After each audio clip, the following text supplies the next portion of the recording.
Olá, pessoal! Estamos chegando mais uma vez com vocês nesta segunda temporada maravilhosa do Estúdio Teu Talks. A gente tá com uma dinâmica bem legal, trazendo para vocês agora 2 convidados num programa muito mais dinâmico, de conversas, uma participação fluida, ao contrário daquele nossa temporada anterior. Eu acho que a gente fez esse programa pensando muito que essas melhorias vão dar o que falar aqui, né?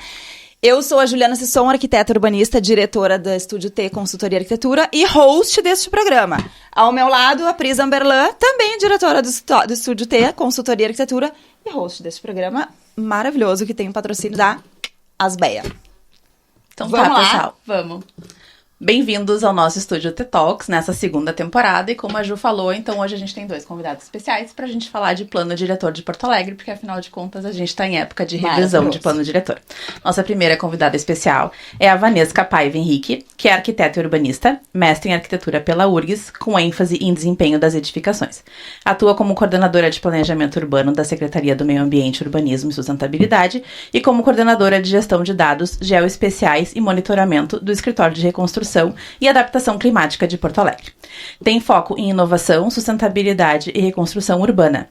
É especialista na elaboração de planos diretores e no uso de tecnologias como GIS, modelagem 3D e inteligência artificial para apoiar decisões estratégicas no território. Bem-vinda, Vanesca!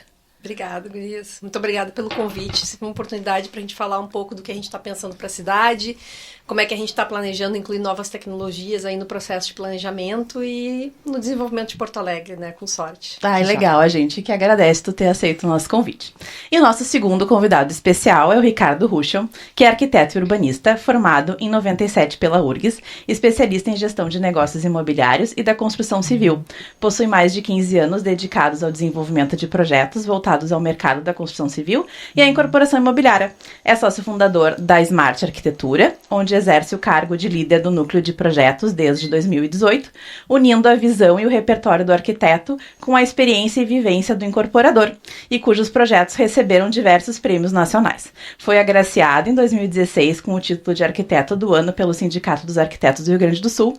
Atualmente participa da diretoria das BRS, sendo coordenador do grupo de trabalho do Plano Diretor. Bem-vindo, Ricardo. Muito obrigado, gurias. É sempre bom falar um pouquinho de urbanismo, em especial da nossa cidade de Porto Alegre, nessa época de plano diretor. E agradecendo mesmo o convite, né, e tendo a honra de participar ao lado da Vanesca, a quem eu muito admiro, né, a gente sempre fala muito sobre cidade, plano diretor, e do lado da prefeitura, que sempre foi muito aberta a essas questões de discussões, né, de urbanismo e plano diretor. Enfim, que legal. Obrigado pelo convite. Imagina, a gente que agradece, é muito especial pra gente trazer vocês dois nesse programa, porque Porto Alegre está sendo muito ouvida neste momento com a revisão do plano diretor, né? Eu acho que eu particularmente, e me corrijam até se vocês estiverem sentindo isso de outra forma, mas eu estou vendo um momento na cidade de revisão do plano diretor como eu nunca vi antes, né? Então, assim, ele está sendo extremamente conversado, está sendo extremamente falado, dialogado. Então, assim, essa gestão que a gente tem hoje na prefeitura, e muito encabeçado pelo setor de vocês, né, Vanesca, assim, tá trazendo isso, de fato, para a comunidade. O que o pessoal tá sentindo, né, e para conseguir trazer melhorias fatídicas, né, factíveis, enfim, que possam, de fato, atender essa necessidade que a gente vivencia hoje, né? Porque o lapso de tempo é muito grande, né? E a cidade mudou demais com isso. Conta pra gente um pouquinho desse teu olhar. Como é que tá sendo tudo isso pra vocês? Acho que uma questão muito importante é que a gente começou esse processo em 2019. Para ter uma ideia, né, do tempo de percurso que a gente tem desde de quando foram realizadas as primeiras reuniões, que a gente foi nos bairros falar com as comunidades. E nesse meio tempo, a gente teve aí 2 momentos que acabaram impactando o processo, impactando o tempo de desenvolvimento do plano, que foi tanto a pandemia quanto a questão do desastre climático que aconteceu em Porto Alegre em 2024. E esses 2 momentos, eles foram desafiadores e nos deram uma oportunidade de repensar algumas questões do plano para que ele tivesse mais preparado para essa nova condição de Porto Alegre. A gente viu ali durante a pandemia a valorização dos espaços públicos, como isso acabou ganhando um protagonismo. Eles também foram, de certa forma, protagonistas na emergência, porque serviam como espaço ali para estarem acolhendo essa dinâmica da emergência. E se indicou essa necessidade da cidade ter que ser mais resiliente, ter que se adaptar e pensar um pouco melhor as suas regras sob essa ótica. Então, acho que a gente teve uma boa oportunidade aí. Tu sabe que eu acho muito interessante esse teu gancho, Vanessa, pelo seguinte, a gente viveu uma situação ímpar com a questão, principalmente da enchente, mas aí eu puxo um gancho também da pandemia. Nunca na vida do ser humano de Porto Alegre, do vivente de Porto Alegre, se sentiu tanta falta de área pública. É verdade ou não é? Porque ficou todo mundo muito enclausurado. Não. Então a gente, eu acho que teve uma virada de chave, claro que teve na questão na questão da enchente, mas da pandemia principalmente, eu acho que o olhar da cidade mudou para o espaço público, que antes a gente tinha uma coisa muito para o lote, né, Pri? E agora a gente tem para a cidade, né? Como é que tu vê isso, Ricardo? Como é que vocês veem isso? Sabe uma coisa interessante que é o seguinte, a gente aqui acaba falando muito para nossa bolha, né? Arquitetos para arquitetos. Mas, obviamente, cada um de nós transita em outras bolhas, né? Em outros meios. Sim. E existem vários não arquitetos e leigos, né, no assunto. E nunca antes, assim, tá se falando bastante, né? Quando antes não se falava tanto na questão urbana, na questão das cidades, na questão dos próprios espaços públicos, como vocês estão falando, mas na questão de vivenciar a cidade como a gente, às vezes, vivencia quando viaja para fora. Exatamente. Por que as pessoas gostam tanto de viajar para Nova York, para Europa, enfim, tudo mais, né? Porque ali elas conseguem vivenciar a cidade, elas conseguem ter a questão da caminhabilidade, de vivenciar os espaços públicos. E esse tema e essa pauta está sendo colocada muito agora, por não arquitetos. Então, eu acho que essa revisão do plano, ela vem ao encontro desse processo. Os próprios empreendimentos que acabam saindo na cidade, esses empreendimentos multiusos, empreendimentos de grande porte, eles vêm com esse aspecto de fazer primeiro essa miscigenação de usos, né, como o próprio nome diz, né, usos mistos, mas também de proporcionar uma vivência do pedestre, do cidadão comum, nos espaços, e aí vira aquela questão, né, que é o público-privado. Na verdade, não existe uma limitação específica e clara e dura entre o público e o privado, é tudo meio que uma coisa só. Então acho que isso é uma coisa legal, parece que assim, aquela coisa do universo conspira a favor das ações. Então assim, talvez, tivemos um desastre horroroso que foi a pandemia, mas nada é por acaso. Dessa revisão do plano está surgindo depois exatamente com essa visão, não, a gente precisa pensar mais na cidade, mais nos espaços públicos. E muito se fala, eu me lembro assim, o nosso primeiro empreendimento, falando um pouquinho da Smart, o primeiro empreendimento lá em 2009, a gente usou a expressão gentileza urbana. Isso em 2009. E essa expressão está cada vez mais atual, né? Pegou, e ela pegou. Gentileza urbana por pessoas que não são arquitetos, que não têm ideia do que é aquilo. Mas eles sentem bem, sabe? Eles se sentem bem. Eu falo com muitos amigos meus que não são arquitetos, que dizem, mas como é legal a gente estar passeando na cidade, ter um barzinho na rua, ter uma coisinha. Acho que é isso que a gente tem que focar nessa revisão do plano, sabe? Não, o show é de fazer de um limão uma limonada, que na verdade foi o que aconteceu tanto na pandemia como agora na enchente, apesar da gente ter sofrido tanto. A pandemia a gente conseguiu implementar as questões digitais, né, que também era algo até fugindo um pouco do plano, mas era algo administrativo que a gente precisava. Ou a prefeitura implementava isso ou realmente a gente ia parar a cidade. E a pandemia, a enchente, para também fazer como tu tava falando agora, né, Ricardo? A gente conseguir também enxergar tudo, né, enxergar as questões externas, o público e o privado, junto com as questões da pandemia. E aí, puxando a questão que tu falaste da Smart, mas vamos entrar no plano diretor, né, que é o nosso assunto. Como é que funciona, como é que hoje está tendo essa relação entre a Asbeia, contigo encabeçando o GT do plano diretor, a participação da entidade junto nessa revisão do plano diretor que está acontecendo desde 2019, como a Vanessa colocou. Sim. Sabe que lá em 2019, quando começou essa história da revisão do plano, eu falei com algumas pessoas da Asbeia, na época eu já participava da diretoria, eu disse assim, olha, a gente precisa ter uma voz ativa nessa revisão.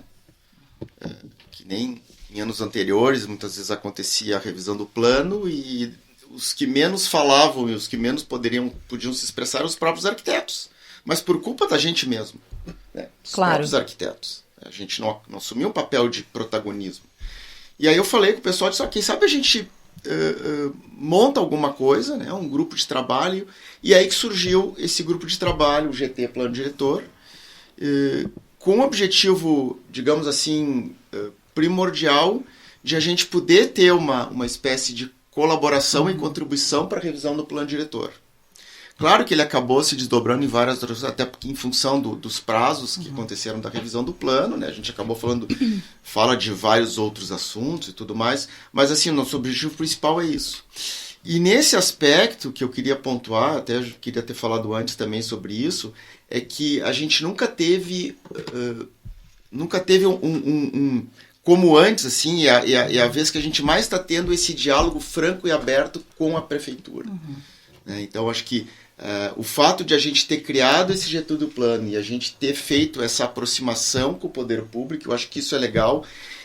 E do lado deles, eles entendem também as nossas dores e a gente consegue entender as dores deles. Então, existe uma troca muito bacana nessa questão do nosso grupo de trabalho, do nosso GT. Claro que em outros grupos de trabalho também, as BEA acaba tendo uma participação muito legal com a prefeitura, mas especificamente em relação ao GT Plano Diretor, assim, é muito legal, sabe? É muito legal, a gente acaba contribuindo bastante, a gente acaba também ouvindo bastante o que a prefeitura tem a dizer. Eu acho que existe um diálogo muito aberto e muito bacana, sabe? Muito bom. E Vanesca, como é que é o teu olhar sobre isso? Porque eu particularmente, pelo plano diretor, na época da revisão, a gente participou, tinha a própria prefeitura, né, abriu um espaço para constituir alguns grupos de trabalho para a revisão do plano diretor, né? Eu me lembro que eu participei desse grupo na ocasião. Então, existe toda essa interface de criação dos grupos de trabalho, da comunidade, das audiências públicas. E isso, de fato, é obrigatório, a gente sabe, né? É regrado, é estatuto da cidade, a gente sabe que isso tem que acontecer, né? Mas, especialmente no que tange à esfera técnica, eu acho que faz toda a diferença, né? Mas a gente sabe que esse trabalho vai um pouco além da esfera técnica, né? Como é que vocês, dentro da prefeitura, conseguem ver toda essa questão, né? Dessa participação popular, da participação de profissionais, enfim, envolvidos nas revisões de plano? O que a gente buscou organizar desde o início, quando se concebeu os processos participativos? Manter eles o mais amplo possível, que fossem de diversas modalidades, para que desse oportunidade de diferentes perfis participarem. E, paralelo a isso, também tem esses diálogos técnicos. E daí eu vou aproveitar essa oportunidade, talvez, para dizer uma questão que eu entendo que é muito valiosa, que a gente entende que toda a sociedade deve contribuir para a revisão do plano diretor, tem o seu papel, mas a visão técnica também tem um papel principal, que é de dar a resposta para esses anseios que a comunidade diz. A gente, enfim, estuda, se dedica, né, e tem uma expertise técnica para dar essa resposta. Eu entendo que esse é o vínculo. E isso, eventualmente, parece, às vezes, ser questionado. E eu entendo que é muito importante essa valorização. Sim. E entendo que a ASBEA tem esse papel, tem tentado trabalhar nessa valorização do papel do técnico nessa discussão. E a partir desses grupos técnicos a gente conseguiu justamente, nós fizemos todo esse levantamento, esses são os problemas que existem na cidade, que foram identificados, que as pessoas retificaram. Eventualmente, tem vários grupos sociais que também trazem propostas. Que são válidas tanto quanto as técnicas, totalmente né, válidas. Vanesca? Nós precisamos do desenvolvimento, nós precisamos ter uma nova oportunidade, a gente vê que ninguém mais quer comprar terreno aqui no nosso bairro. Essas questões chegaram, né? E daí o nosso desafio é dar essa resposta técnica. E alinhar com essa visão, porque mesmo no técnico a gente tem diferentes perfis, né? Não tem a menor dúvida. E, na verdade, é isso que transforma, né, as ideias em efetivamente consegue colocar em prática, porque se todo mundo pensasse igual, a coisa não ia fluir. Claro. E se a gente pensasse por parte da prefeitura, existe uma série de desafios para cumprir, mas a gente tem que fazer com que o mercado também tenha esse interesse de desenvolver essas áreas, né? Exatamente. Então, aí eu acho que fica um gancho interessante. Todo o processo colaborativo, ele parte desde as pessoas que não têm quase nenhum conhecimento até das pessoas que têm um total conhecimento e aí tem essa capacidade, como a Vanesca muito bem falou, de responder aos anseios de uma população, mas de forma técnica. E eu acho que uma coisa importante que hoje está sendo feito em relação a isso é que isso está sendo publicizado, as coisas, as etapas, as conferências, as resultantes disso, elas estão sendo publicizadas, está tudo no site, quem quiser olha.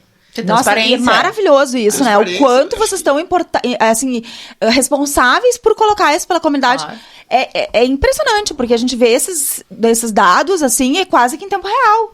É maravilhoso. A publicização disso é muito importante, mas também a elaboração para isso chegar a ser publicado, ela não pode também ser totalmente aberta. Sim. Né? Que nem, tu não vai chegar e questionar o médico que ele chega e abre totalmente o procedimento dele da cirurgia. Vai ter o resultado final. Claro. Né? Então, acho que isso é uma questão de respeito à técnica. Uhum. Acho que isso, às vezes, se confunde muito, principalmente de grupos que possam estar não alinhados com algumas questões da cidade, que eles dizem, não, mas a prefeitura ela não publiciza as coisas, ela não é transparente. Não, mas só um pouquinho. Acho que existem camadas aí de... Filtros. Exatamente, existem filtros para daqui a pouco chegue num ponto aqui. Né? E eu acho que isso, para mim, é uma questão assim, dá valor ao técnico. A pessoa estudou, a pessoa se preparou para aquilo ali, confia no processo. Confia no processo, né? No processo. Né? Porque se a gente começar a questionar tudo do que os técnicos fazem, questionar o que eu faço, o que vocês fazem. Né? Não dá. Né? Então, assim, eu acho que... E tem também muito uma questão da dúvida, né? Sempre tem a dúvida. Eu vou um pouquinho além, né? Eu me lembro quando surgiu a história da adoção das áreas. Adoção, né? De praça, adoção dos... parque. Gente, aquilo foi uma gritaria. Né? Assim, ninguém acreditava que aquilo ia funcionar. E vamos ser sinceros, né? Tá maravilhoso. Né? O que a gente vê de áreas na cidade que poderiam estar lá abandonadas, né? Com problemas sociais. E hoje elas estão super bem desenvolvidas, super agradáveis, né? Eu acho que isso é fantástico. Né? Então, acho que esse olhar que tu tem, Ricardo, é perfeito, porque... o ponto da dúvida do técnico chega sempre, né? E aí, porque não confia no resultado que aquilo vai dar. Mas, de fato, me parece que a gritaria... Gritaria, né? Sempre acontece quando a coisa é novidade. Sempre acontece na novidade. É muito difícil querer transformar algo que existe de uma certa forma e talvez já esteja dentro da sociedade absorvido para que se aconteça dessa forma, né? Conforme esse protocolo. E outra, né? A gente vive numa cidade brasileira. Cidades brasileiras têm inúmeros problemas. Eu acho que a gente tem essa questão da cidade não formal, como a gente melhora essa situação. A gente tem a cidade que já está consolidada. Então, assim, são desafios bárbaros, assim, enormes, sabe? Então, a gente não vai se conseguir pegar todos os pontos, mas em algum momento tem que começar isso. Exato, e... Até de gritaria, vamos só falar da gritaria, assim, entrar na questão das leis, porque gerou também lei específica do centro e do 4º distrito, porque chamam popularmente de planos diretores específicos, mas se a gente for olhar o plano, que geralmente é dito que não isso é ilegal, e tal, não poderia acontecer, mas tem um artigo no plano que prevê que a prefeitura pode fazer leis específicas para o 4º distrito, aí tu me corrige, Vanessa, para o centro e para Praia de Belas, se não me falha a memória. Não sei se tem mais algum ali, me lembro desses 3. Ele fala da orla e vou dizer para vocês que esse é o modelo que a gente entende, que ele tem que estar melhor estruturado no próximo plano, mas que ele tem que existir. Porque a gente vai a outros lugares, como a gente já foi a Bogotá, já foi também para Portugal. Os municípios, eles têm planos parciais, planos de pormenor, que eu entendo que, inclusive, a gente tem que avançar tendo o detalhamento do que tem que acontecer nessas áreas de desenho de espaço público. E se a gente a gente comentou a questão do espaço público, né? E eu sempre tinha uma questão que eu coloco bastante para os colegas. Se a gente pegar os primeiros planos diretores de Porto Alegre, eles tinham um nível de detalhamento do espaço público, de desenho... que era muito maior, ele foi progressivamente reduzindo e foi se avançando nas restrições do espaço privado. Sim. Então, isso acabou criando ali um foco, entendo eu, equivocado no sentido que a gente tinha espaços públicos de extrema qualidade que foram constituídos nessa época. Pega o viaduto da Borges. Sim. É uma conexão, mas é uma conexão que tem uma arquitetura, tem uma proposta, tem uma função, inclusive, embaixo dele. Então, ele agrega, assim, uma série de qualidades que a gente entende que tem que existir. E sabe que eu acho que nesse sentido desses planos específicos, assim, uma coisa que me chama muita atenção é que, supondo, né, que no mundo ideal, vamos fazer um plano único para toda a cidade. Gente, não funciona, porque as necessidades são totalmente diferentes de um lugar para outro, né? A gente tem uma coisa que é aqui o bairro Moinhos de Vento, Petrópolis, Bela Vista, e outra coisa lá Restinga, né? O Rubem Berta, são outras necessidades totalmente diferentes, né? O centro é outra necessidade. É que o centro tava paralisado sem esse Justamente, plano, então fica muito complicado, e eu acho assim, a gente entra num nível de complexidade, se não for dessa forma, né, Vanessa, de pensar, no meu ponto de vista, tá? É impossível fazer um plano para uma cidade tão diversa, onde a gente tem problemas seríssimos de clandestinidade, né? De infraestrutura básica, fazer um plano diretor que funcione perfeitamente para todas as áreas da cidade. Não dá. É quase que desumano pensar nisso, né? Não sei o que E além disso, tem a questão tempo. Sim. 10 anos. É muita coisa. 10 anos é muita coisa. Muita coisa. Então, É se a muita gente coisa. não trabalhar, por exemplo, em 10 anos, claro, com um plano diretor, que digamos assim, é a espinha dorsal de como é que a cidade quer se ver, qual é a vocação da cidade, eu acho que existe a espinha dorsal. E aí, de tempos em tempos, a gente ter planos específicos, planos de pormenor, necessidades novas, que possam ser, digamos assim, colocados... Ajustadas, né? Ao longo do tempo. Nesse grande esqueleto... Porque senão a gente não vai desenvolver nunca. Se a gente ficar de 10 em 10 anos pensando na cidade, muda muita coisa. A gente tem que ter essa liberdade, né? De conseguir pensar isoladamente e paralelamente, assim, cada coisa. Tem a previsão, Tanto é que, assim, eu acho que isso é um trabalho bem bacana, que eu acho que a gente tinha que colocar aqui, que a gente teve uma consultoria contratada, né, Vanessa, pra entender como é que foi feita a cidade, como é que está a cidade, né? E de que forma que a gente vai colocar isso nesse plano novo, que foi a consultoria da Ernst Young, que foi um trabalho bem grande feito lá atrás, que houve todo um conhecimento da sociedade. Conta pra gente, assim, qual foi efetivamente, o que eles trouxeram pra gente que pudesse entender melhor essa cidade. Acho que teve uma questão que até no início se questionou a composição ali das profissões que vieram, né, das expertises que vieram a partir da consultoria. Elas vieram muito para complementar também e oferecer os subsídios que a gente precisava. Então, com relação a essa avaliação da infraestrutura, de verificar que a porção norte do território realmente ela vai se beneficiar de um adensamento estratégico, considerando que a parte central do território tem que ser uma área de transição, aí colocando também algumas avaliações em relação a como a gente pode promover o desenvolvimento da cidade pensando em áreas que são estruturadoras, então reconhecendo centralidades que existem no território, onde a gente tem que dinamizar essa ocupação para fazer com que ela possa responder e atender a bairros de uma forma mais local do que estruturada na cidade, e vai nos dar indicações, nos deu indicações que vão constar no plano, tanto de projetos para áreas específicas, quanto de territórios a serem detalhados, como foi o processo do centro e do quarto distrito, que a gente realmente acredita que esse é um caminho a ser seguido, né, em termos de planejamento urbano. Tu pode dar uma pinceladinha pra gente de alguma coisa que vem aí? Não. Olha, a gente tá levando esse debate, né, nas próximas semanas aí a público também, respeitando esse papel que o Conselho tem, né, que também acho muito importante ali as entidades que estão, né, que estão colaborando com o processo e que têm um conhecimento super importante em relação a como tem que ser pensado o plano. Mas a gente, durante o processo, deu publicidade, por exemplo, essas áreas estruturadoras, elas já foram lançadas, né, e nomeadas. A partir da próxima semana a gente vai estar colocando também esses documentos ali a partir desse início, né, do trabalho que a gente espera que possa acontecer aí no Conselho do Plano. Que legal. Obrigada. A gente gosta às vezes de botar as pessoas numa saia justa aqui, mas aí tu pode ficar bem à vontade porque eu não quero, entendeu? A gente sempre faz isso, tá? Não pode dar spoiler. Não pode dar spoiler. Vamos deixar o suspense. Mas assim, a gente coloca que a ideia que ele vai responder, e a gente está inclusive evidenciando todos esses vínculos a toda a participação social que aconteceu até esse momento, né? A gente é muito questionado, como todos vocês sabem, já até colocaram aqui, em relação a como vai se atender um objetivo que é qualificar os espaços públicos, um objetivo que é amplo, né? Bom, a gente vai demonstrar esses vínculos aí, com sorte, para que todos possam compreender esse modelo. E foi super bem falado, né, Ricardo? A gente participou muito de todo esse desenvolvimento. Assim, foi um diagnóstico bem amplo, assim, a apresentação, inclusive, foi feita a apresentação lá no Conselho do Plano Diretor, foi super ampla.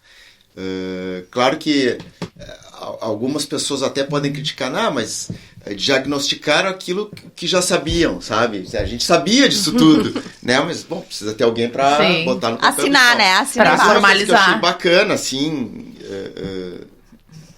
uma coisa que eu achei legal, digamos, da resultante desse processo todo, foram esses 5 objetivos. Porque às vezes é isso, sabe? Quando a gente lê, eu acho que depois é até legal, isso pode falar, né? Os 5 objetivos. Esses 5 objetivos, a gente lê aquilo ali, aí a gente começa a entender que era uma coisa que eu colocava muito, inclusive quando teve a primeira conferência da revisão do plano, eu acabei falando sobre isso lá na frente, eu falei assim, a gente tem que saber qual é a vocação de Porto Alegre. A gente pode ter várias vocações, não precisa ter uma só. Tipo, Porto Alegre, ela tem uma vocação turística, sim ou não? Ela tem uma vocação de turismo de negócio, ela tem uma vocação da saúde, tem uma vocação da questão da indústria criativa, tecnologia. Ou seja, o que a gente quer ser? E eu acho que um pouco desses objetivos meio que me responderam esse ponto aqui. Eu acho que era legal se pudesse falar um pouquinho desses Acho que dois sim. Conta pra gente, Valesca. Acho que é bem importante, assim. O primeiro objetivo é a qualificação dos espaços públicos. E daí a concepção do plano é reconhecer esses espaços públicos e direcionar, então, políticas públicas específicas para desenvolvimento desses espaços. A questão de reduzir o tempo de deslocamento das pessoas, seus trajetos diários, ela entra muito no modelo, principalmente, de pensar um adensamento. A gente fala muito da porção norte do território, porque é onde se concentra a maior parte das empresas, dos empregos, e a conexão também com a região metropolitana, que acaba sendo direcionada para aquele ponto, reduzir o custo da habitação, e daí eu vou colocar aqui uma questão, né, que sempre é controversa, a gente estabelece os incentivos para realmente permitir mais construção nesses espaços centrais, como é o centro, o quarto distrito, e às vezes as pessoas entendem como se a gente estivesse abrindo mão de algo, mas que a gente entende que é para fechar a conta, e daí isso tudo também tem uma avaliação, né, em relação ao custo de mercado, como é que a gente leva outras populações. Hoje, cada vez mais a gente vê um processo de melhoria disso, mas a gente vê uma certa barreira de acesso de algumas populações, dependendo da faixa de renda, para essas áreas mais centrais. Então, a gente tem que pensar em como que a gente dissolve esse custo da compra do terreno em relação às unidades, né? A questão das mudanças climáticas, que a ideia é que a gente possa cada vez mais avançar na adaptação da cidade. O projeto da Ipiranga é um que vai ser um detalhamento e que vai avançar nesse sentido. E na parte ali final, se a gente colocar a questão de fomentar o planejamento urbano vinculado à parte da economia, a gente colocou mesmo também como uma provocação de que a gente entende que muitas das nossas decisões, elas eram economicamente questionáveis, historicamente, em relação ao plano diretor, e que levaram algumas áreas a se degradarem, levam algumas áreas a serem abandonadas, e isso tem que ser enfrentado, porque senão a gente vai sofrer um processo que sempre um bairro vai chegar no seu declínio para daí a gente fazer um projeto. Também essa não é a ideia, né? A gente não pretende que seja dessa forma reativa o planejamento da cidade. Então, se eu posso resumir. Que legal. E também em relação ao Guaíba. Sim, que ele entra, junto com a qualificação do espaço público. Exatamente. Que fala é específico. Sim, mas bem importante pontuar, né? Porque o Guaíba, ele acabou virando, uma fonte de uma expectativa. Porto Alegre era uma cidade que não se via tanto como turística, não entendia esse espaço de lazer do Guaíba. E que é um absurdo, porque é um ativo gigante que a gente tem na cidade, né? Eu até hoje acho inacreditável o projeto que foi feito na Orla, porque a gente que fez faculdade de arquitetura, tenho certeza que todos aqui fizeram um projeto para a Orla, Não fizeram? Todos gasômetros. Todos tinham um Todos. alguma coisa E assim. eu acho inacreditável toda vez que eu vou lá e vejo esse projeto, chega a emocionar, né? Porque é uma cidade que a gente imaginava que podia ser e parecia que não ia. Não, Gente, e que a sabe gente que contrariava sempre, porque era uma das coisas que a gente desejava, mas não acontecia, porque também tinha essa negação, assim, como a parte ali do Pontal, que também a praça, que foi doada ali os 50%, também foi um problema. E tá todo E final que de é semana uma coisa tá que todo deu mundo uma lá. gritaria louca, Claro, né? e tá todo É ou mundo não lá. é? A gente Não, sabe. tá todo mundo lá, adorando. Surgiu a história, deu aquela gritaria. Agora hoje tá todos bonitos, Tá todo mundo tudo lá, lá. desfrutando, jogando futebol, caminhando no final de semana. Porque tem né? isso, né? Quando a gente fala em vocação de Porto Alegre, eu acho que tem um dos pontos que... Por que Porto Alegre está perdendo população? Por que a gente perdeu nos últimos 10 anos, né? A gente perdeu, eu não me lembro exatamente o percentual que se perdeu. Claro, tem uma questão, digamos, econômica do estado do Rio Grande do Sul, específico, mas eu acho que se a gente conseguir trazer equipamentos para Porto Alegre, que consiga reter esses talentos ou atrair os novos talentos, ainda mais hoje a gente quando fala em economia criativa, nessa indústria toda da tecnologia, as pessoas podem trabalhar numa empresa americana, mas viver aqui. Então, se a gente conseguir tornar Porto Alegre atrativa, e eu acho que o Rio Guaíba é um dos pontos... Não tem a menor dúvida. É um dos pontos fortes nesse quesito. A gente pode trazer Porto Alegre para o centro do mundo. Me lembro quando inaugurou lá o Iberê Camargo. Né? Vários colegas nossos na época, não, mas imagina trazer um arquiteto português e tal. Está lá, hoje é um ponto que trouxe Porto Alegre. Hoje ele é o prédio, né? Botou Porto Alegre no mapa, sabe? Então, acho que assim, como é que a gente pode colocar mais Porto Alegres nos mapas do mundo? Eu acho que isso é um ponto forte. E eu sinto assim, não adianta a gente daqui a pouco falar bastante de plano diretor e falar economia, etc. se a gente não conseguir potencializar essa parte de Porto Alegre. Sabe que nesse teu diálogo aqui eu vejo muito um gancho que a Vanessa falou aqui sobre a questão de pensar economicamente nos lugares, né? Porque assim, não adianta, gente. A gente vive num mundo capitalista, né? Não tem jeito. A gente precisa de dinheiro para sobreviver, precisa para vender, precisa para trabalhar. Todo mundo precisa. Não adianta. Então, assim, isso se reflete automaticamente no mercado. Sim. Eu me lembro muito de um diálogo do meu avô, olha só que coisa louca, que ele sempre me falou que ele sabia que uma cidade era economicamente rica quando ele entrava naquela cidade e ele via a construção civil funcionando. Então, assim, porque daí ele sabia que tá girando ali dentro. Ainda a cidade mais tá naquela evoluindo. época que realmente imóveis era... Exatamente. Mais, né? Então eu me lembro muito desse diálogo dele, que em toda viagem que ele ia, ele sempre observava se aquela cidade estava economicamente ativa através da construção civil. E eu acho fantástico isso, teu diálogo, Vanessa, porque muito se questiona, e isso aí eu tô falando, e aí nós, enquanto consultoria, né, a gente via muito o pessoal lá questionar, não, mas o arquiteto, o técnico que tá lá aprovando meu projeto não tem experiência de fora, não tem experiência de canteiro, não sabe o que é mercado. E eu acho fantástico isso, porque, assim, esse olhar é o que a gente precisa para entender e, efetivamente, para dar aquela, né, a assinatura de que realmente a coisa agora tem que funcionar, sabe? Como é que tu vê isso? A gente precisa atrair realmente as pessoas hoje em dia, muitas delas têm a possibilidade de escolher onde moram, porque trabalhar, como tu bem colocaste, pode ser em qualquer lugar. Então, essa vontade das pessoas morarem em Porto Alegre e também essa oportunidade que a gente pode dar a partir de um custo de uma habitação que é equivalente ou é possível da pessoa abarcar, acho que é um papel, assim, fundamental que o plano diretor tem que incentivar na medida que possível e também deve não atrapalhar, falando assim de uma forma bastante aberta, porque a gente vê que tem algumas questões de restrição, tem algumas questões de parâmetros do plano que acaba interferindo, inclusive, na autoria do arquiteto enquanto desenhista, do proponente daquela volumetria. Agora é. E que não deveria, né? É o chapeuzinho, Eu me lembro quando eu fiz a defesa do meu mestrado, o Sérgio Marques comentou, né? Ele disse... E foi uma coisa que eu fiquei pensando, porque no fim toda a defesa era como a gente poderia, através das regras urbanísticas, ter melhores parâmetros de desempenho. Ele, mas se tu tiver um bom arquiteto...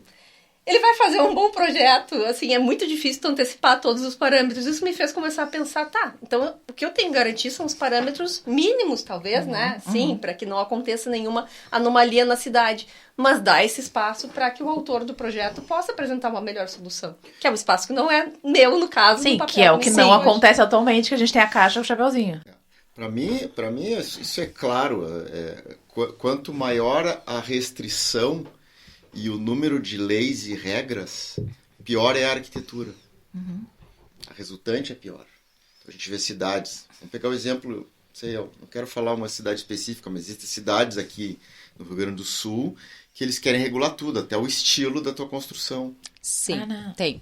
Né? Tem, mas não dá. Tem. Então, ali é o... Não é para isso que a gente foi feito, né, Ricardo? A resultante disso é trágica, né? Então a gente olha, o que eu acho que... E aí vem ao encontro dessa nova tônica do plano diretor, que é a questão de focar nos espaços públicos e menos nos privados. O que a gente tem que pensar nos privados, espaços privados? É a questão do envelope. Existe ali um envelope, né? Digamos uma massa virtual, que dentro dessa massa tu não pode sair. Beleza, ok. Agora dentro dessa massa... Bom, é tua. A liberdade é tua. Exatamente. E que essa massa tem uma folga, digamos assim, que a forma do bolo tem uma folga para tu botar o maior número de ingredientes que tu conseguir. Claro. Porque hoje em dia é o contrário. A gente tem, às vezes, bastante ingrediente e a forma é desse tamanho. É o peru no pires. É o peru no pires. Essa expressão é peru no pires. Aí tu começa, tu crava tudo, afastamentos, tudo, aí tu começa a trabalhar com questões que vão te trazer algumas questões estéticas, né? Porque a gente precisa pagar a conta, então é muito mais orçamento do que arquitetura. Tá mudando um pouco o mercado, já tem um tempo que isso tá mudando. Mas aí a gente começa a trabalhar com coisas que não geram área construída, ou que podem balançar. Sim. Abas. Exatamente. Floreira. Isso aí. Aí tu começa a, né? É isso que tu faz. E aí, o que acontece?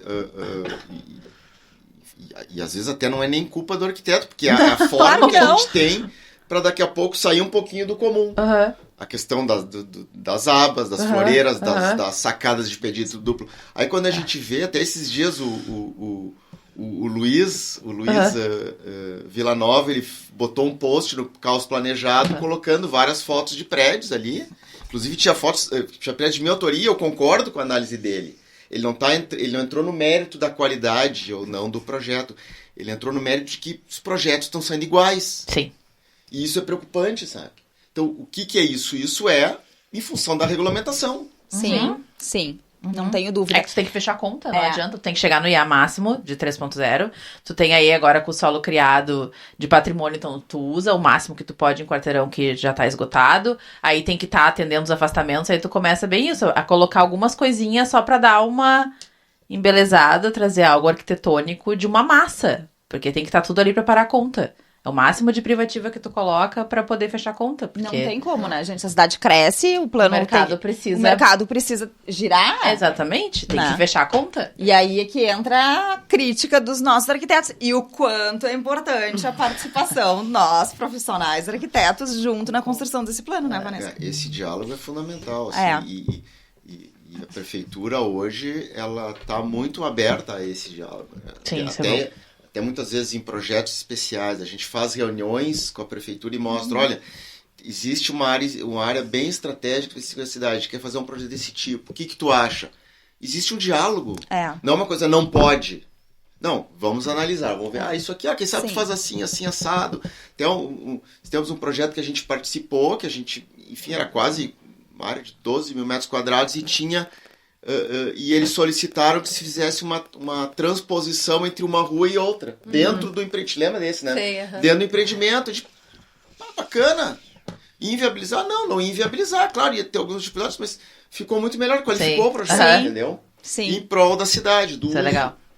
Mas isso é o diálogo aberto. Não é assim, não pode. Sim. Acho que acabou essa era da censura, do censor. Até que enfim, né? Graças que é como a Deus. a gente enxergava antes a prefeitura. Sim, A prefeitura, eu me lembro na época quando tinha lá no prédio da Smov, cada plantão que eu tinha que fazer. Gente, era desumano, era quase que tinha que ficar lá criando raiz. No nosso salário tinha que ter insalubridade já. Sim. Né? Não podia voltar sem aquilo resolvido. Não. Porque tu sabia que tu ia tomar pau, que tu ia Sim. brigar, que tu ia te estressar, Sim. mas tu não podia brigar. Não. Tu tinha que ser. Então Manter não existia esse E eu diálogo. vou além. Eu me lembro na época dos projetos especiais, quando era na Cauge, que teve uma pequena época que era um horror. A gente entrava naquela sala, tinha um monte daquelas cadeiras do lado, e o RT entrava, tinha que ficar pianinho lá quieto, enquanto o pessoal discutia. E tu não tinha nem a possibilidade de Participar e esclarecer e dar o teu ponto de vista sobre aquilo. Gente, é surreal pensar neste passado. Não, isso é uma colocação como elogio, né? Porque isso Sim, realmente tem a menor dúvida. a gente Não, passou entendo. disso, né? Graças a Deus. Eu acho que nesse ponto o papel das BEA tem sido fundamental nesse diálogo. Maravilhoso, maravilhoso. Fundamental, As BEA proporcionam todos esses grupos de trabalho, né, Ricardo, pra gente. E eu acho que assim, a própria relação que a presidente tem, a Raquel, com as pessoas da prefeitura, ela é muito importante, né? E é de uma pessoa, a Raquel é uma pessoa que também está no mercado, quer dizer, ela pratica isso no dia a dia. Então ela sabe exatamente que ponto chegar, como se relacionar, como contribuir. Eu acho que esse é o ponto principal, né? Não é uma... A gente tem críticas, claro que tem críticas, mas as nossas críticas são a partir dos exemplos e das contribuições. Exatamente. Aonde se pode melhorar, o que se pode fazer, quais são os nossos pleitos como arquitetos, e não é o nosso pleito tentando puxar a brasa para o nosso assado. Não, vendo de maneira imparcial. Exato. O que é melhor para a cidade? Sem conflito de interesse. Claro, é de ver de uma maneira imparcial. E assim, é bem importante a gente colocar aqui, gente, pra vocês que estão aqui nos vendo, as BEA é maravilhosa, a gente tem vários grupos de trabalho, não é só para plano diretor, né? A gente tem licenciamento, a gente tem sustentabilidade, tem vários grupos de trabalho aberto a arquitetos. Então, assim, querendo, né, saber um pouquinho mais disso, os contatos estão aqui embaixo, né, no link aqui. Chamem, peçam informação, se inscrevam, se associem, participem dos grupos, porque este diálogo é fundamental. É com ele que a gente vai construir a cidade. Seja no plano diretor, no licenciamento, qualquer das áreas. Todas as áreas. Todas porque as áreas. Um dos grandes focos das BEA é essa questão do relacionamento. Relacionamento e qualificação técnica. Então, os escritórios que estão associados das BEA, a partir da participação dos GTs, nos nossos casos das diretorias, né, mas principalmente dos GTs, eles conseguem ter essa base de relacionamento e às vezes assim, a minha dúvida pode ser a dúvida do colega. E a gente consegue, dentro Se ajudar. dos grupos, se ajudar. É lógico. Não tenho dúvida. Se tu não tá dentro desse ecossistema ASBEA, às vezes fica difícil, tu fica isolado. Claro. Né? É o como eu networking, digo, né, Ricardo? ASBEA não é um clube de benefícios, não é? A gente não vai ter desconto na Unimed, a gente não vai ter desconto no cinema por causa das ASBEA. Não, ela não é clube de benefícios. Não fiquem com essa expectativa para entrar nas ASBEA, mas a expectativa é de se qualificar e ter um melhor relacionamento. Acho que isso para mim é o fundamental. Eu também acho. E sabe que essa questão da participação ela é muito legal, né? Eu gosto muito de falar sobre isso, porque eu acho que a responsabilidade do arquiteto nessas críticas são muito importantes, tá? São muito importantes. Não importa qual é, fator humano, né, gente? Todo mundo pensa de tudo que é lado. E aí eu quero colocar uma outra coisa aqui pra gente, que eu acho que tá sendo extremamente criticado, talvez, né? Mas, assim, inteligência artificial. Tá sendo uma coisa muito discutida. A gente já tá conversando, inclusive, lá para ter um grupo de trabalho voltado para inteligência artificial. E agora eu tô trazendo esse assunto aqui na mesa, porque a gente teve recentemente, entrou no ar a DM nova, né? E que eu particularmente adorei, achei que ficou super bacana. Vanesca, conta um pouquinho pra gente de que forma que tu acha que esta era inteligência artificial pode agregar ou prejudicar, né? Acho que há controvérsias, no desenvolvimento da cidade. Eu entendo e isso até é curioso que eu estava conversando antes no trabalho, antes até de vir aqui, que a gente tem buscado, nas próximas semanas a gente vai ter uma série de encontros dentro da prefeitura ali, promovidos na nossa secretaria, para que a gente possa discutir a inteligência artificial dentro dos diferentes setores. Porque o que ela tem um potencial inicial, assim, urgente de auxiliar? A gente tem equipes reduzidas, isso vocês já devem ter ouvido milhões de vezes. Os processos, às vezes, se atrasam, porque a nossa equipe é reduzida. Então, existe uma série de tarefas que, inicialmente, a gente já consegue jogar para uma automação e daí qualificar para que seja padronizado, para que as coisas não fujam muito. O nosso próprio plano diretor, a gente tem rodado para ele não ficar conflitando uma parte do plano com a outra, numa lógica que é uma lógica de implementação computacional, onde a gente pode agregar essa qualidade e a partir do momento em que a gente consegue ter isso no nosso zoneamento de uso, no nosso plano diretor, a gente consegue automatizar boa parte do processo. Com então, certeza. Eu entendo que é um caminho sem volta. Eu também acho, gente. A gente sempre falava que a gente gostaria de ter os nossos clones e aí a gente consegue os ter. Clones. Mas agora a gente tem Com medo. uma capacidade de processamento incrível, né? Sim. A gente até às vezes fica com receio que a produtividade, assim, acaba aumentando muito. Isso a gente usando, sei lá, de uma forma ainda muito inicial. Com certeza. E isso não vai, às vezes é uma preocupação interna que a gente acaba vendo externada ali por alguns grupos. Mas vai substituir? Nunca vai substituir Não. a responsabilidade, porque a gente está na prefeitura, no Não nosso tem caso, e a gente vai precisar de algum ser humano para dar a validação, vai ter que revisar. Sim. Mas existe esse potencial que eu entendo que a gente tem que reconhecer e tem que avançar nesse sentido. Não, e vai facilitar a vida de vocês para vocês pensarem na cidade estrategicamente, não ficar apagando incêndio. Exatamente, não fazer aqueles trabalhos manuais. Não, o administrativo básico, né? A rotina repetitiva. Exatamente. Se pensa na cidade de forma bem estratégica. Até em função dessa nova ADM, daqui a pouco a gente vai poder aprovar projeto ali dentro. Sim, tu já tem a consulta previamente ali. Sim, se não existe flexibilização, né? Exatamente. Agora, vou dizer que até se a flexibilização ela acontecer dentro de algum procedimento, ela pode também ser otimizada pela inteligência artificial, porque, de certa forma, a gente estabelece critérios, né? Tudo que é feito é baseado com critérios técnicos, então a gente podendo ter ali indicadores que demonstrem a transformação do território, que a gente possa acolher essa dinâmica da transformação da cidade. Infelizmente, acho que algumas coisas a gente ainda não está pronto, mas eu sempre imaginei, assim, um plano que ele pudesse criar parâmetros que pudessem responder a indicadores, onde a gente tivesse a conexão e ele fosse quase um plano vivo, onde essa transformação pudesse ser reconhecida. Retroalimentado. Esse seria o perfeito, porque a cidade é assim. Orgânica. Sim. E se a gente não consegue monitorar essa organicidade, a gente não consegue planejar. Então, daqui a pouco vocês pensam, existe o plano diretor, aí pensa num plano específico para tal região. E aí começam a acontecer coisas dentro dessa região. Se vocês estão monitorando, ali na frente, não, só um pouquinho. A gente precisa virar um pouquinho para o lado desse plano específico. Precisa fazer um ajuste fino. Mas isso acontece a partir do monitoramento de dados. Se não tiver monitoramento de dados, não consegue planejar. Isso em qualquer parte da nossa vida é assim.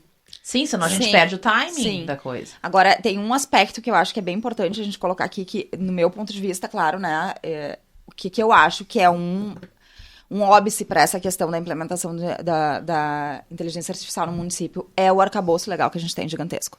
Porque aí, assim, a gente tem um plano diretor que é regulado, enfim, só que aí a gente tem as atas do GRIP, a gente tem coisa da resolução da CCCE. Então, assim, a gente tem muitas coisinhas, só de decreto. Gente, eu não sei, é absolutamente impossível saber quantos decretos a gente tem. Isso que a gente tava falando, a da questão da flexibilização do caso a caso.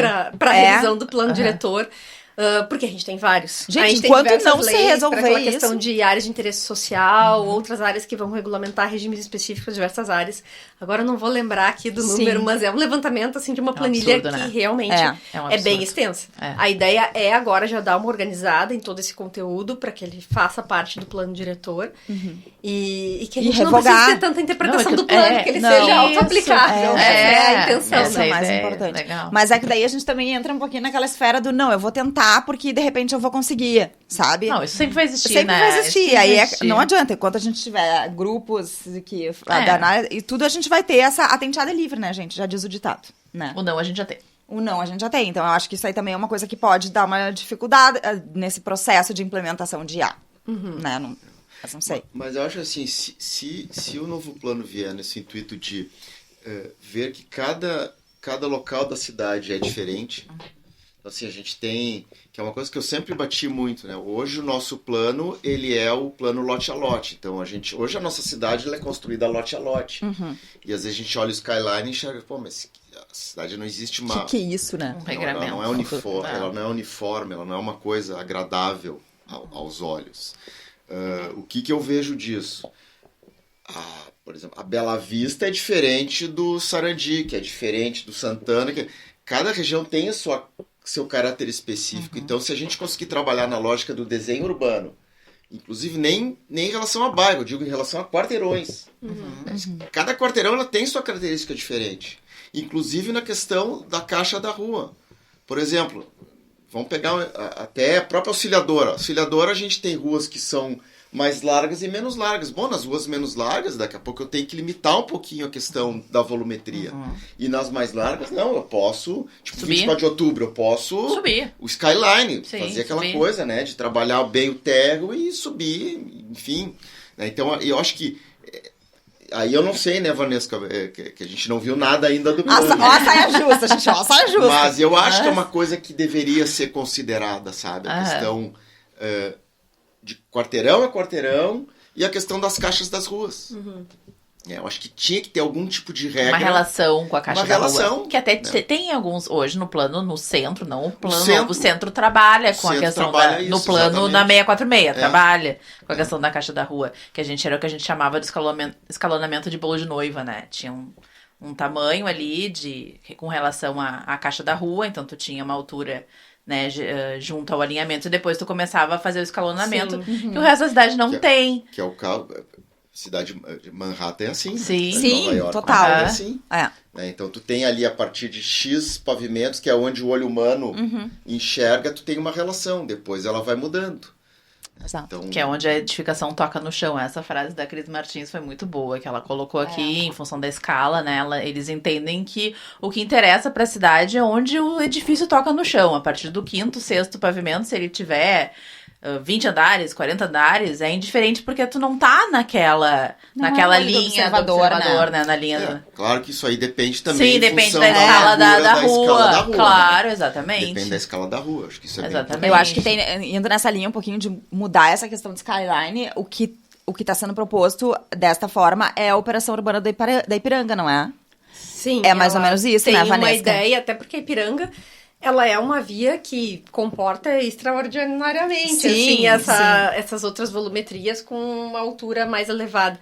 E eu até entendo que a partir do momento que a gente incentiva isso, talvez a gente não tenha, porque existem esquinas que são subutilizadas. A gente, como arquiteto, a gente vê os edifícios antigos desenhavam a esquina de uma forma que era muito mais desenhada, agradável, conectada com essa função de esquina, né?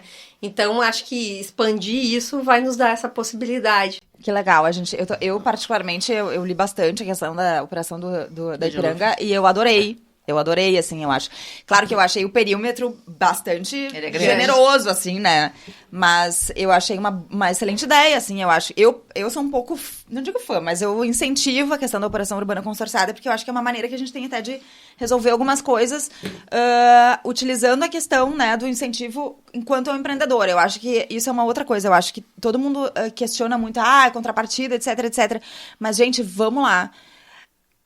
O município não tem caixa, não tem saco que comporte toda alteração e necessidade de melhoria de infraestrutura urbana. Se não existir a participação do empreendedor, não vai pra frente, né? E aí eu entro até numa outra esfera. Isso é valor pro próprio empreendimento. Né? É valor para o empreendimento, agrega para o empreendimento. Então, assim, essas gentilezas urbanas mesmo que tu falasse, né, Ricardo? Isso agrega valor para o próprio empreendimento. A gente tem vários clientes no escritório hoje que estão incentivando, estão se propondo a adotar praças que tem ali no entorno e isso acaba se vendendo para o empreendimento. É maravilhoso. Então, eu acho que essa operação urbana consorciada, junto com, né, o incentivo do poder público em relação à intermediação com a iniciativa privada para executar essa infraestrutura que a prefeitura não tem condições de fazer, eu acho que é muito bacana. Eu acho que isso é importante. As pessoas veem isso como de uma forma muito equivocada, né? Porque, claro, se questiona muito como é que está sendo usado. Mas aí há maneiras e maneiras de fazer isso, né? Como é que tu vê um pouquinho essa questão dessa junção, né, Vanessa? Como é que tu acha que isso tem que ser? Eu concordo com a tua fala de que realmente a gente precisa dessa participação desses outros agentes, né? Para que a gente possa desenvolver a cidade. Porque existe um limite como o município pode atuar. Existe também... e ele não é só um limite de recurso financeiro. Muitas vezes é um limite da própria limitação que a gente tem de contratação para execução de uma obra. Que às vezes a gente não consegue a melhor solução por causa de uma série de regras que existem dentro do poder público para que a gente possa desenvolver determinada obra, né? Então, a gente, no plano, a ideia é que a gente tenha uma previsão mais estruturada em relação a como essas parcerias podem acontecer, como é que a gente pode desenvolver territórios específicos, né?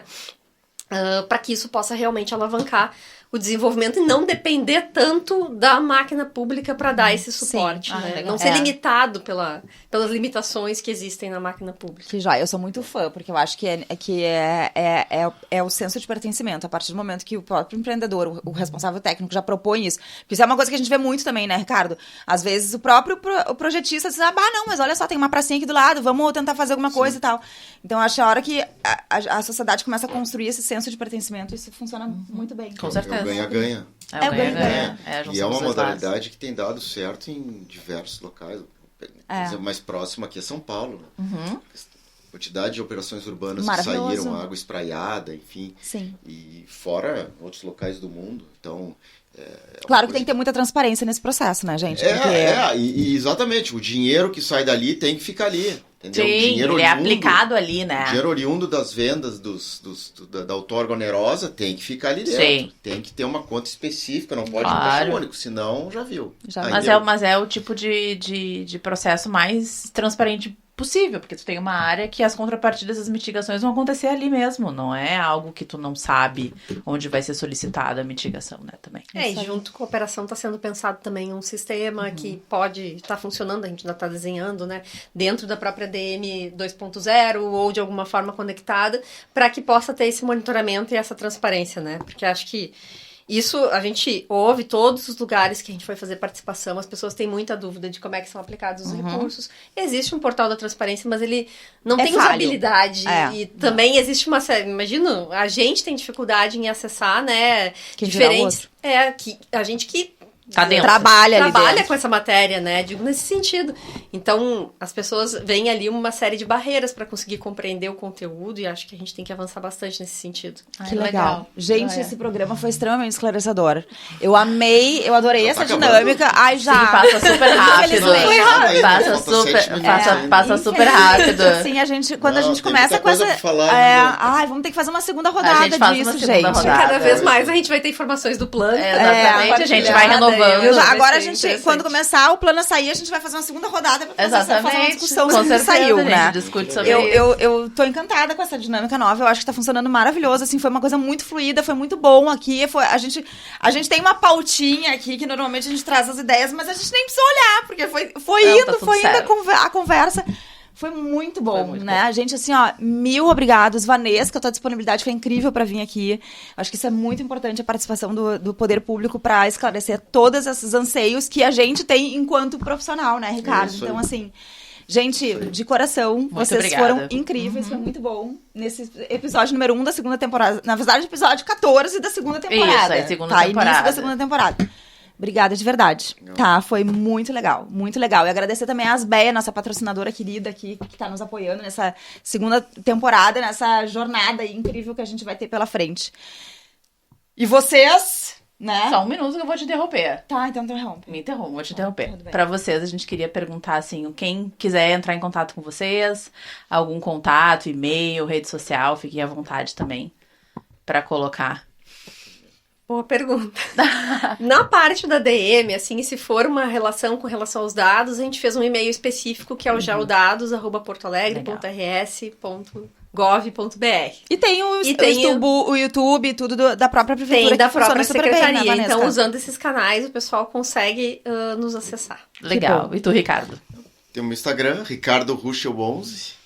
Ou tem o Instagram da Smart, @arcsmart. Meu e-mail, ricardo@smart.arc.br. E também, na Show. pior das hipóteses, pode chamar a gente aqui, que a pergunta gente pras consegue gurias, resolver tudo, né? Pergunta Gente, a pras gente tem um gurias pequeno que- mimo pra dar pra É vocês verdade. hoje. A gente tem É. um mimo para nossos convidados, que sempre tem um momento mimo. Muito É pra obrigado. vocês Pra usarem. vocês verem que é bem especial, né? Todas as pessoas Pra que vocês vêm. usarem ótimo, e muito desfilarem Boa, e propagandearem, fazer nosso merchan. obrigado. É isso, muito obrigada. Né? Agora chegando o inverno é bom. Um cafezinho. É bom, é bom. Show de Necessário. bola. Às vezes legal. também necessário. Também, né? Que bom. Que bom. Então é isso, gente. Quem quiser nos encontrar por aqui, os canais da Copri. Redes sociais e YouTube. Você nos encontra quinzenalmente aqui nas sextas-feiras, às 14 horas, no YouTube ou no Deezer e Spotify, @escalahumana ou @Estúdio Tetox. Um beijo pra vocês e até daqui a 15 dias. Tchau, tchau. Beijo.